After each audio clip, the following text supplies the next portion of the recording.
In 1945, Jack Adams, the general manager and head coach of the Detroit Red Wings, and other hockey executives met at a hotel in Windsor, Ontario, and created a new hockey league that they called the International Hockey League.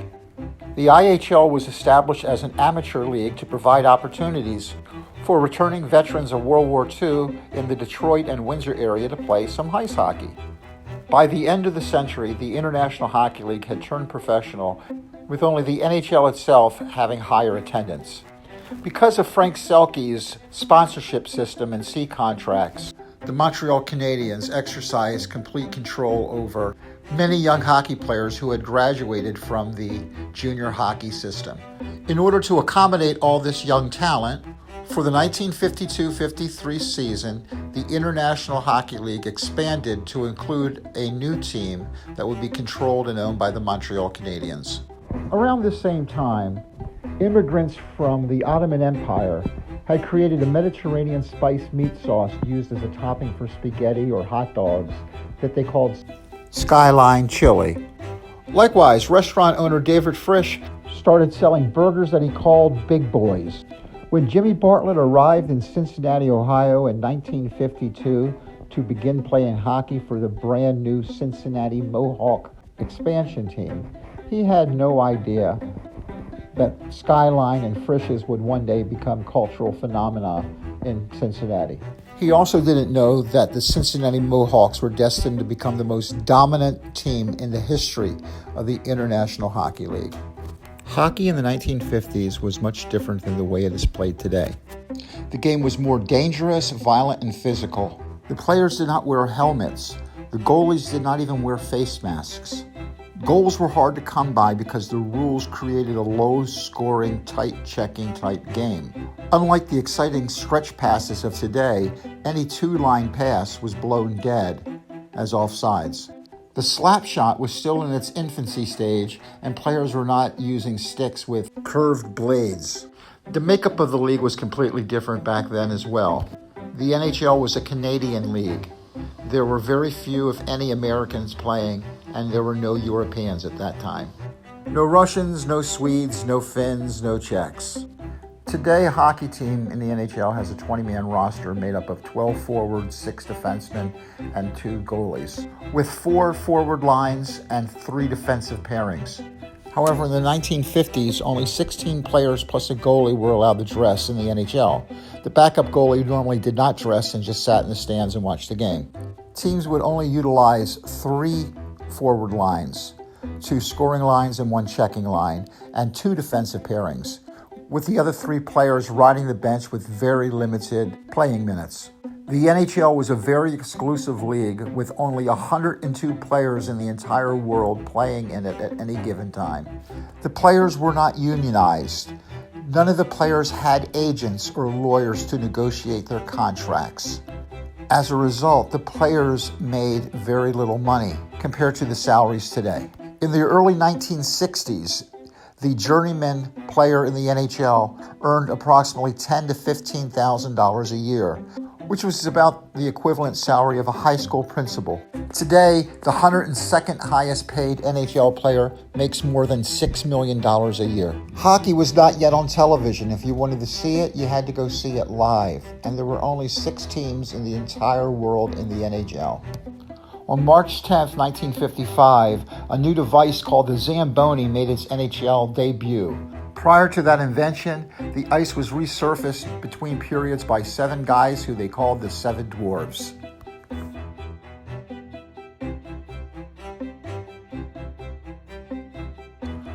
In October 1952, Jimmy and the rest of the Cincinnati Mohawks were ordered to report to training camp for the Montreal Canadiens. 2 days before camp was to begin, Jimmy and his friends went to see professional wrestling at the Montreal Forum. To the shock of the thousands of fans in attendance, Killer Kowalski, in a botched knee drop, accidentally tore off Yukon Eric's ear. The over-the-top theatrics of professional wrestling obviously had an impact on Jimmy Bartlett's approach to playing professional ice hockey. The head coach of the Cincinnati Mohawks was a guy named Buddy O'Connor.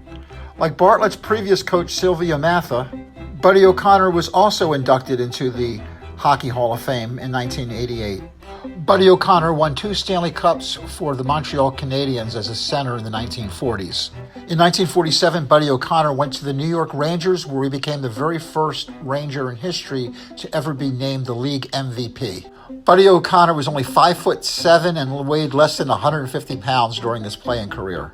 He was one of the cleanest players of his day and became the first player in history to win the Lady Byng Award and the Hart Trophy at the same time. Buddy had the largest impact on Jimmy Bartlett's hockey career than any of his other coaches because of one major decision that he made. Buddy O'Connor converted Jimmy Bartlett from defense to left wing.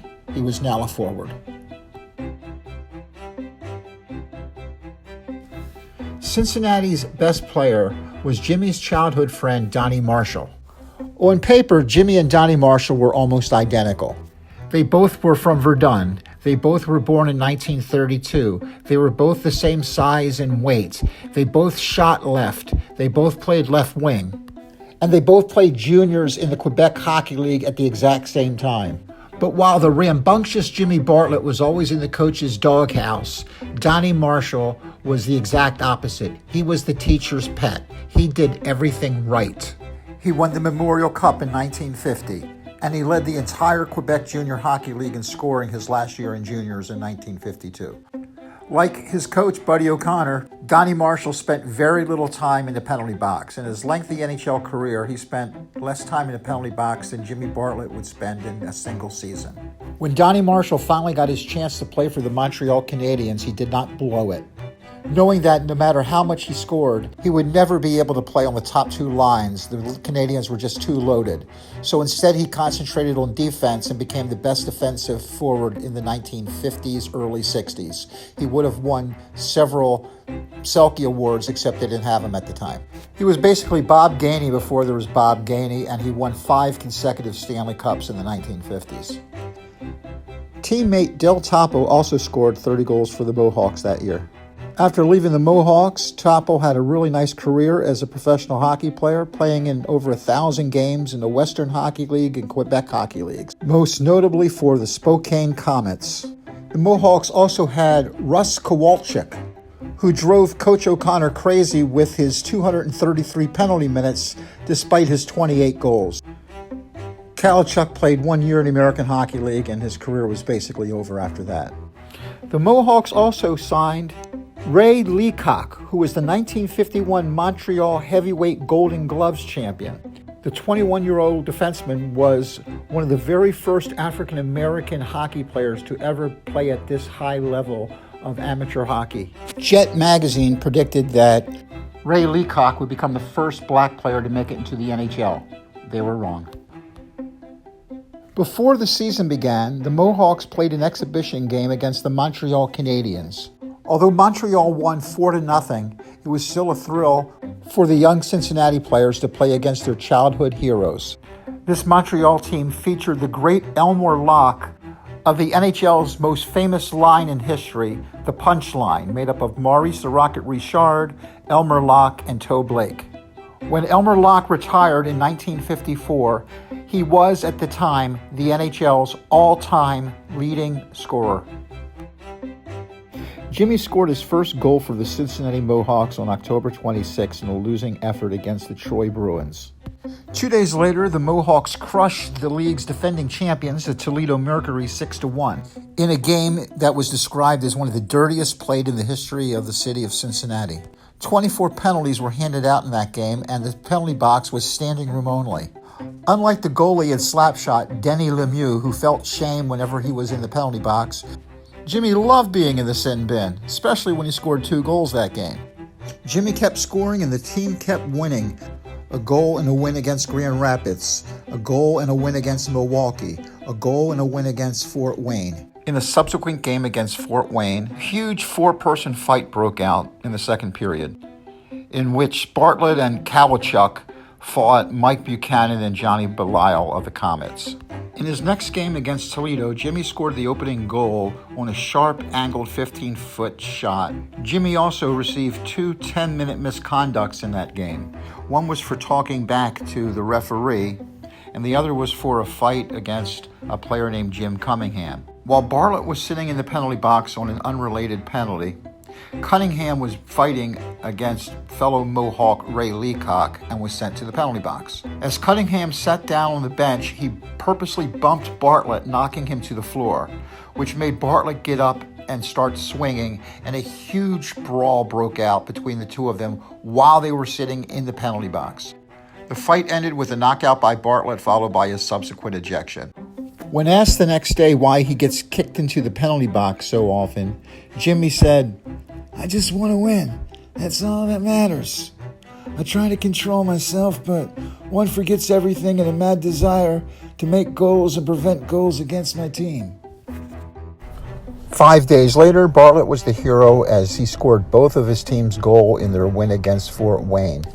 On the next night, Jimmy scored again in their win against Milwaukee. Goals quickly followed in games against Grand Rapids, Toledo, and Troy. In a game in Toledo on December 18th, Jimmy Bartlett met with a very unusual accident in the second period. He accidentally skated himself into the boards, knocking himself unconscious. He needed to be removed from the ice by a stretcher. Bartlett was cleared to play on Christmas for what they called Family Night, in which children were admitted free to the game, who all screamed with delight when Jimmy Bartlett scored 2 goals in the first period for the Hawks. He was also given a 5-minute major for fighting that Christmas day. Jimmy scored goals against Fort Wayne on New Year's Eve and a week later as well.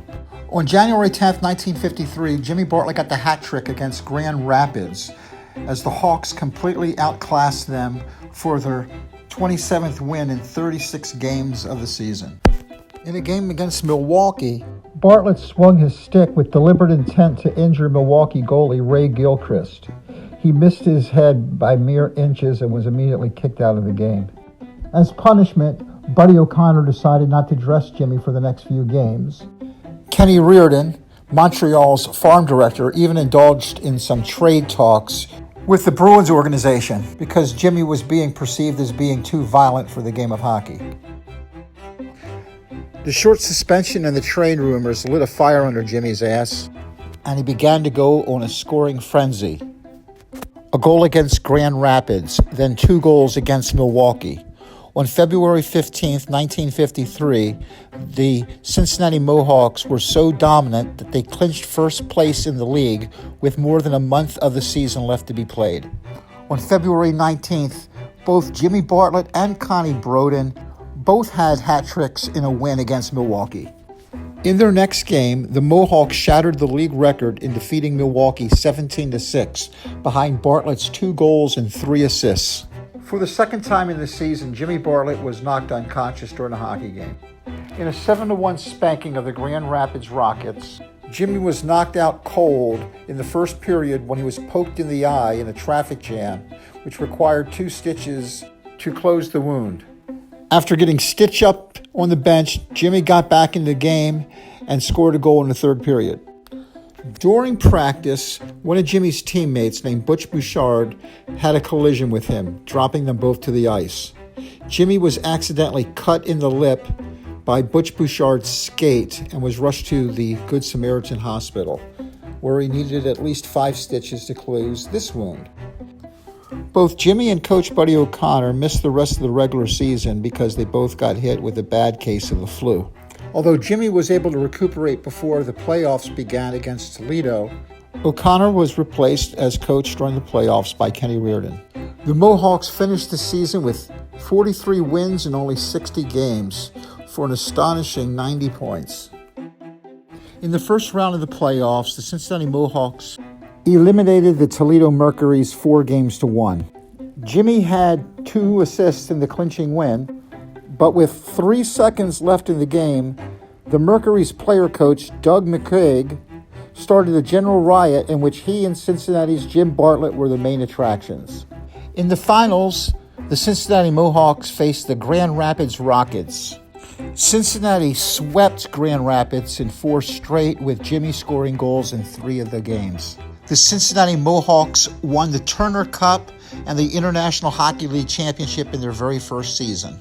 This began a dynasty in which the Cincinnati Mohawks captured 6 straight regular season titles and 5 straight Turner Cups. for a record that was never again matched in the history of the International Hockey League.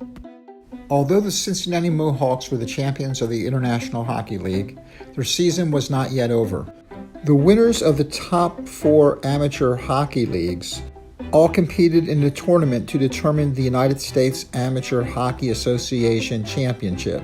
In the semifinals, Cincinnati was scheduled to play the Sault Ste. Marie Indians, who won the Northern Ontario Senior League, and subsequently defeated the Hibbings Flyers, who had won the Central Hockey League. The first game in the best-of-7 series turned into a bloodbath. The referee called 62 penalties in the single game, including 8 match misconducts, good for 246 minutes, which constituted a world record for penalties in a single game.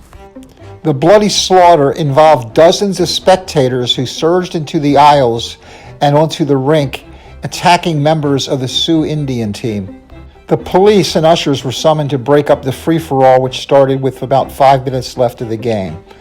When the smoke finally cleared, there were 11 players in the penalty box, 8 more in the dressing room, having been thrown out of the game. Cincinnati's acting coach, Ken Reardon, was even kicked out of the game in the second period. A strange fact about this game wasn't that Cincinnati won 8-3, but that Jimmy Bartlett only had 1 penalty in the entire game, which was only a 2-minute minor. He was not involved in any of the violence that occurred. In the second game of the series, the press hyped the violence of the first game and had the players pose in different battle positions. However, the second game, in which Jimmy scored a goal for another win by Cincinnati, was much more subdued compared to the explosive fireworks of the first game.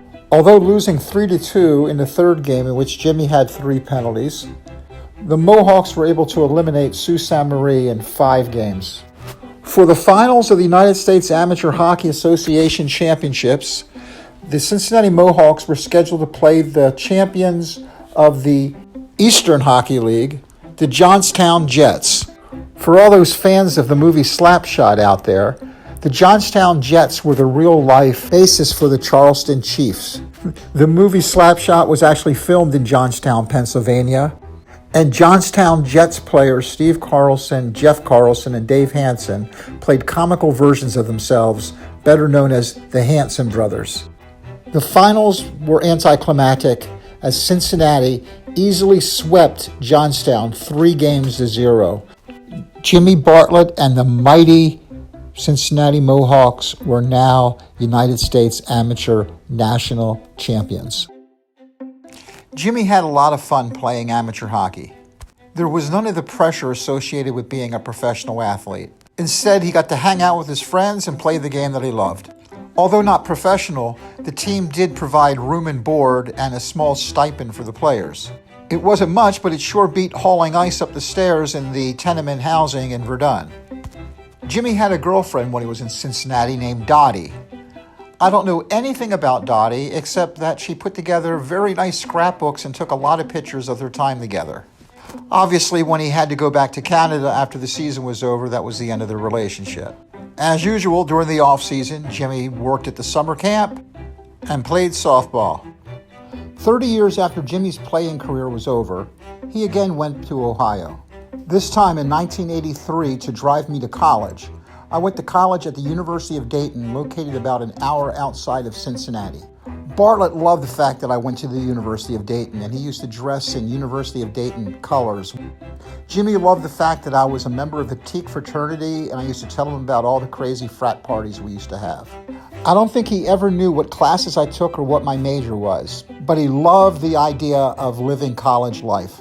When I would get a care package from my mother, who would bake me cookies and brownies and send it to me, my dad would always sneak a box of condoms in the care package with a handwritten note telling me to have fun. The most fun I ever had in college was the year I had my drum set with me, and I was able to play in a very popular band in college. The only reason I was able to do that is because my dad drove my drum set in his van 300 miles without air conditioning from Baltimore to Dayton, Ohio, and back again, just so that he could have his son get laid more often in college because his son was in a rock and roll band. I think he thought that the way students lived in dorms and in fraternities was similar to the way hockey players would live together when they were young, playing juniors and just starting out.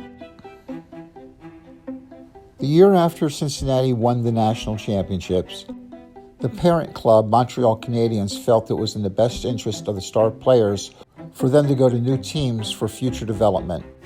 Donnie Marshall was made a professional and sent to the Buffalo Bisons in the American Hockey League. Jimmy Bartlett, who had scored 32 goals for Cincinnati the year before, remained an amateur for the 53-54 season and was assigned to the senior team, the Matan Red Rocks of the Lower St. Lawrence Hockey League. Matan is a French town located approximately 400 miles north of Montreal on the St. Lawrence River. Just like in junior hockey, there are multiple senior hockey leagues all throughout Canada. At the end of the season, the winners of the leagues would compete in a tournament for the Allen Cup and the title of Canadian National Champions. The Red Rocks were led by player-coach Jerry Plamondon, who was only about 29 or 30 years old at the time. Plamondon played a few seasons for Montreal and was finishing up his career in the senior hockey circuit. The Matan Red Rocks had a great goalie by the name of Marcel Paillet. Paillet later served as a backup goalie for the New York Rangers for about 7 years.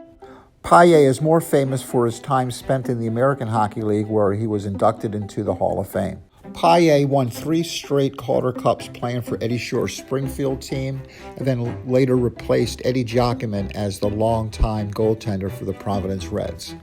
In the regular season, the Matan Red Rock easily won the league behind the goal scoring of Jimmy Bartlett and the great goaltending of Marcel Paillet. Jimmy had a monster season. Of course, he led the league in penalties, but this year he also scored 43 goals in only 61 games and averaged more than a point per game. The first round of the Allen Cup tournament determined the Quebec provincial champion. The Red Rocks were scheduled to play against the Cornwall Colts, who had won the Quebec Provincial League. In Game 1 of the series, Jimmy Bartlett scored the go-ahead goal in the second period. However, Cornwall scored in the third and sent the game to overtime. The game ended in a tie. Each team received 1 point for the tie, with the understanding that 6 points won the series and allowed you to move on in the tournament. In the second game, Cornwall jumped off to an early lead, but Jimmy tied the game in the second period with Matan's first goal. With Matan leading 2-1 with a minute left of the game, Mo Savard of Cornwall scored 2 quick goals for a huge comeback victory for Cornwall. In the next game, Matan was able to tie up the series against Cornwall with a 5-1 beatdown, including a goal by Jimmy Bartlett. In the final game of the series, trailing 4-3 in the third period, Ray Leduc took a pass from Jimmy Bartlett and tied the score. Later, with 6 minutes left of the game, Leduc scored again with another sweet pass from Jimmy Bartlett to seal the victory and the Quebec championship for Matan. The Matan Red Rocks were awarded the Howard Stewart Trophy as champions of Quebec senior hockey. After disposing of Cornwall, next on the agenda was the Frederick Capitals. Frederick had won the New Brunswick Senior Hockey League and had previously eliminated the other Atlantic Coast provinces in the Allen Cup tournament. In the first game, Paillet had a 4-0 shutout. In Game 2, Paillet shut out Fredericton once again, this time 5-0. However, in this game, Jimmy Bartlett got the hat trick and was the star of the game. Game 3 was much closer. The Capitals were finally able to score in Game 3 against Paillet. However, it was too little too late, as the Matan Red Rocks eliminated them from the tournament with a score of 3-2. The Matan Red Rocks were now the champion of all the provinces east of Ontario. Next up were the Sudbury Wolves, who had won the North Ontario Hockey Association and were the champions of the entire province of Ontario. Game 1 went to overtime with a 3-3 tie. In the overtime period, Jimmy had an assist for what he thought was the winning goal. However, because of the rules in place at the time, it was not sudden death, so play continued until the end of the period. Sudbury got a goal in that period as well, so the game ended with a 4-4 tie. In Game 2, the Red Rocks came from behind twice before winning on 2 goals by Lucien Gilbert. Despite 2 assists by Jimmy Bartlett, Sudbury defeated Matane to tie up the series in Game 3. At the end of the game, violence broke out as about 100 angry fans rushed the ice and started attacking the referee and the Sudbury players. The Matane players were not part of the brawl. Referee Stan Pratt had to be taken to the hospital where 5 stitches were needed to close a cut over his left eye. Co-referee Hap Chaudis received the cut to the left side of his mouth, but he did not require hospital treatment. In Game 4, Matane blew a 2-0 lead and gave up 3 goals in the last 2 minutes to lose 4-2. In Game number 5, Matane was down 3-2 in the third period when Jimmy Bartlett scored the tie-in goal. However, Sudbury scored it again and took a 3-1 lead in the series. Matane then faced a Game 7 after a blowout win of 5-1 against Sudbury.